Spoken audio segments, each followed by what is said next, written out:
صوفیہ اکرام کے یہاں جب کسی کو مرید کرتے تھے تو مرید ہونے کے بعد اس کو اللہ تعالیٰ کی طرف چلنے کی جہاں تعلیمات دی جاتی تھی، جیسے جس کے حال کے لیے مناسب ہوتی، اس میں 4 پرہیزی بتائے جاتے تھے کہ دیکھو بھائی، اب کم کھانا ہے، کم سونا ہے، کم بولنا ہے، کم لوگوں سے ملنا ہے، قلت اختلاط مع الانام، لوگوں سے کم ملنا جلنا ہے۔ لیکن کم ملنے جلنے کو لوگ نبھاتے تھے، وہ اونچے مقام کو پہنچ جاتے تھے۔ ضرورت سے ملنا، بلا ضرورت سے کسی سے بات نہ کرنا، بلا ضرورت کسی سے پاس نہ بیٹھنا۔ اب لوگوں سے پوچھیں ہم کیوں آئے ہو، تو یوں کہتے ہیں جی ویسے ہی آ گئے، ویسے ہی دماغ چل رہا تھا، تمہارا کچھ کام نہیں تھا، ہمارا ابھی پر وقت خراب کرنے کو یہاں آ گئے ہو۔ تو لوگ یوں کہتے ہیں ویسے ہی آ گئے، تو اس لیے ویسے ہی نہیں، ضرورت سے۔ اسی لیے بزرگوں کے حضرت تھانوی رحمۃ اللہ علیہ پوچھا جاتا تھا کہ بھائی کیسے آئے، کیوں آئے ہو، تو وہ کہتا ہے جی ویسے ہی آ گئے۔ کہا ویسے ہی جاؤ یہاں، تو ویسے ہی کوئی دماغ چل رہا تمہارا کہ ہمارا وقت خراب کرنے آ گئے۔ تو اگر کسی دکان پہ کھڑے ہوں اور وہ دکاندار پوچھے بھائی کیسے کھڑے ہو، کیا بات ہے، کیا لینا ہے، یہ کچھ نہیں، تو وہ نہیں کہے گا بے وقوف، جب کچھ نہیں لینا تو یہاں کیوں کھڑا ہوگا، تکرا دکان پہ میری کیوں کھڑا ہے۔ تو یہ قلت اختلاط مع الانام، بندوں نے نہیں مانا تھا، اب ساری دنیا باہر ہو گئی، اللہ تعالیٰ نے گھر میں داخل کر دیا، اور اس انداز سے گھر میں رہ کر تاکہ قید میں ہو کر رمضان گزاریں، قرآن پڑھیں، اللہ کا ذکر کریں، گھر میں جماعت سے نمازیں پڑھیں اور اللہ تعالیٰ کا نام لیں، تاکہ دل کے اندر نورانیت پیدا ہو، اور موت و زندگی کا مالک جو ہے اور رزق جس کے ہاتھ میں ہے، پریشانیوں سے نجات جس کے ہاتھ میں۔ اور اگر کوئی نہیں مانتا، گھر میں رہ کے بھی بدتمیزی کر رہا ہے، ٹیلی ویژن چلا رہا ہے، موبائل چلا رہا ہے، بدتمیزیاں کر رہا ہے، تو پھر اللہ تبارک و تعالیٰ اگر اس سے زیادہ پیار کرتے ہیں تو بعد میں اس کو پھنسا بھی دیتے ہیں۔ خام کا بلا وہ جب باہر نکلا تھا، باہر نکلتے پکڑ لیا پولیس نے، اور خام کا جی میں تو نہیں تھا، میں تو نہیں تھا، میں تو نہیں تھا، اور گیا پولیس میں اور جیل میں ڈال دیا گیا۔ دیکھو اب کیسی تنہائی ملی، گھر کی تنہائی پسند نہ ہوئی، چین سے نہ رہا گیا، نماز نہ پڑھی گئی، روزہ نہ رکھا گیا، اب دیکھ کیسی تنہائی تجھے مل رہی، نہ جمعہ نہ رہا، نہ عید رہی، نہ گھر والوں سے ملنا رہا، کیسی بری حالت، اسپتال میں داخل کر دیا پکڑ کے اللہ تعالیٰ نے۔ تو بھائی بری حالت ہے، اس لیے اللہ تعالیٰ کے اشاروں کو بھی سمجھنا چاہیے۔ بزرگان دین اللہ تعالیٰ کے، کیونکہ نبی خدا کے اشاروں کو سمجھتا ہے، خدا کے منشا کو سمجھتا ہے، اور نبی کے منشا کو صحابہ سمجھتے ہیں،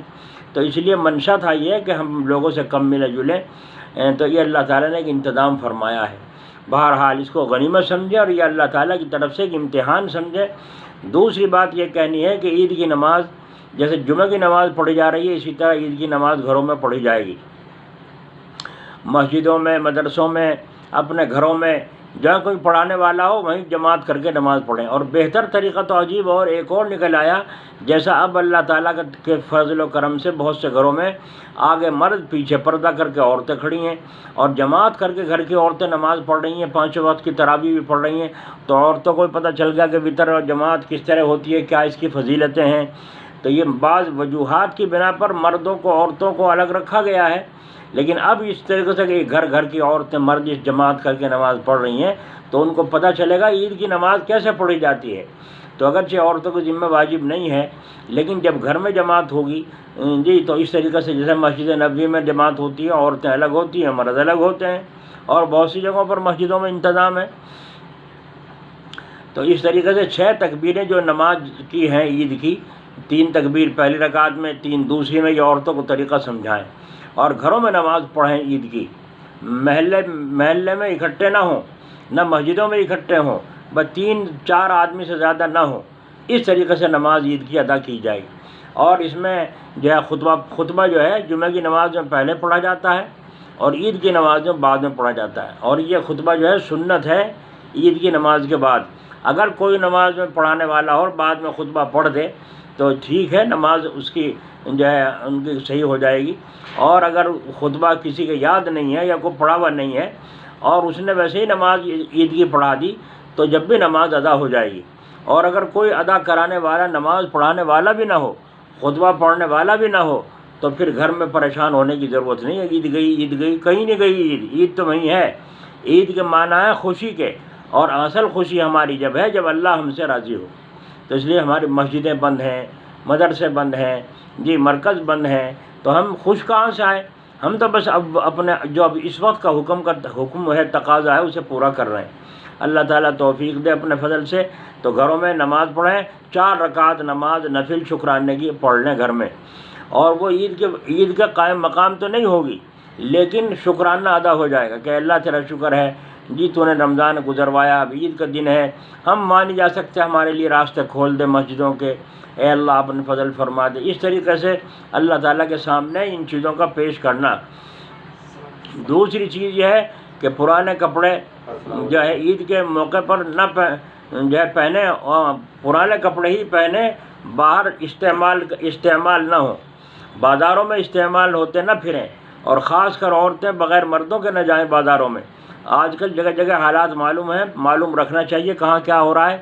بلا وجہ بھی عورتوں پر ڈنڈے بجائے جا رہے ہیں، بھی گنڈوں کی طرف سے بھی، پولیس والوں کی طرف سے بھی، ذرا سب کو بہانہ بنا۔ اب عورتوں کی تمیز نہیں رہی کہ عورت پر ڈنڈا نہ اٹھاؤ، اب تو عورتوں پہ عورتیں لاٹھیاں بجاتی ہیں۔ اس لیے بہت جگہوں پر حالات خراب ہوتے جا رہے ہیں۔ میری ماں بہنیں ذرا پلے گرا باندھ لیں، عید کو عید جو ہے سمجھیں کہ عید مقصد اللہ کے حکم کو پورا کرنا ہے۔ ہماری عید اچھلنا کودنا نہیں ہے، ہماری عید اللہ اکبر لا الہ الا اللہ واللہ اکبر وللہ الحمد یہ ہے۔ تو اس لیے پرانے کپڑے جو ہیں انہی میں پہنیں۔ جن کی ابھی شادیاں ہوئی ہیں وہ بھی فکر نہ کریں، نہ ساس فکر کرے، نہ سسر فکر کرے، بلکہ بہوؤں کو بھی چاہیے جو نئی بہویں آئی ہیں وہ کہہ دیں کہ بالکل کپڑوں وغیرہ کی کوئی ضرورت نہیں، ساری عمر زندگی رہی، اللہ کرے خیریت سے پھر پہنیں گے، اب موقع تنگ ہے، کیا خبر عید کے بعد حالات کیا ہوں، روزگار کیا ہوں، صاف کہہ دیں اپنے سسرال والوں کو تاکہ ان کا حوصلہ بڑھ جائے اور وہ تمہارے سے خوش ہوں کہ دیکھو ہماری بہو نے کیسی اچھی بات کہی کہ بالکل نہیں نہ میں پہننے کی، جو کپڑے ہیں انہی میں گزارا کریں گے، کون سی مصیبت آ گئی، عید نہیں ہونے کی، عید کا دن نہیں گزرنے کا۔ اس لیے برائے کرم مہربانی بازاروں کی زینت نہ بنے، بازار میں بلا ضرورت نہ جائیں، ضرورت ہو تو جائیں ورنہ نہ جائیں۔ اس طریقے کے ساتھ حالات عجیب ہو رہے ہیں۔ اللہ تعالی ہماری حفاظت فرمائے، اور بھائی جتنے دن رہ رہے ہیں افطاری میں سحری میں توجہ کے ساتھ اللہ تعالیٰ سے دعا کریں کہ اللہ تعالیٰ ہمارے اس ملک کی اور ساری دنیا کے انسانوں کی مصیبت کو دور فرما دے۔ ہمارے ملک میں جو بیماری پھیل رہی ہے اللہ اس کو دور فرما، ہماری حفاظت فرما، اور اس کی آڑ میں جو سیاستیں چلا رہے ہیں چلانے والے، یہ کہا کرتے ہیں نا کسی کا گھر جل رہا ہے کوئی اپنا ہاتھ سینک رہا ہے نا، اپنا بدن گرما رہا ہے، تو ایسے بھی تو ہوتے ہیں، بیماری کے بہانے لوگوں کو تباہی کے گھاٹ اتار رہے ہیں لوگ، بہت سے لوگ، اور یہ اللہ کا امتحان ہے، ڈاکٹروں کا امتحان ہے، مریضوں کا امتحان ہے کہ ڈاکٹر کیسا برتاؤ کرتے ہیں، مریضوں کا امتحان ہے کہ مریض کس طرح سے ڈاکٹروں کے ساتھ برتاؤ کرتے ہیں، امیروں کا امتحان ہے کہ امیر کس طرح غریبوں کی مدد کرتے ہیں، غریبوں کا امتحان ہے کہ جھوٹ بول کے تو لوگوں سے وصول نہیں کر رہے ہیں کہ ہمارے گھر میں آٹا بھی نہیں ہے آج فاقہ ہے۔ یہ سب کے امتحان چل رہے ہیں جی، یہ دنیا آزمائش کی جگہ ہے۔ اللہ تعالیٰ آنکھ بند ہونے کے بعد ان سب کا عوض اور اجر پورا عطا فرمائیں گے، اسی لیے وبشر الصابرین فرمایا گیا ہے۔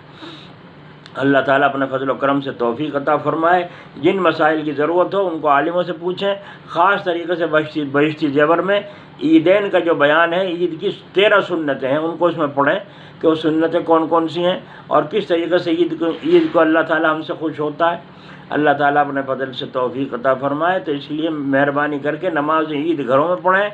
اور پرانے کپڑے ہی پہنے، بچوں کو بھی وہی پہنائیں۔ وقت کو دیکھو، جو لوگ یوں کہتے ہیں کس طرح لوگ جو جیل میں پڑے ہیں، اسپتالوں میں پڑے ہیں، ان کا کیا حال ہو رہا ہے، ان کے گھروں کو کیسی بیت رہی ہے، تو تم مجبوری میں صبر کرنا چاہتے ہو۔ مجبوری کا نام صبر نہیں ہے، بلکہ صبر وہ ہے کہ ہم اللہ کے حکم کو پورا کرنے میں اپنی طبیعت کو جمائیں، روکیں۔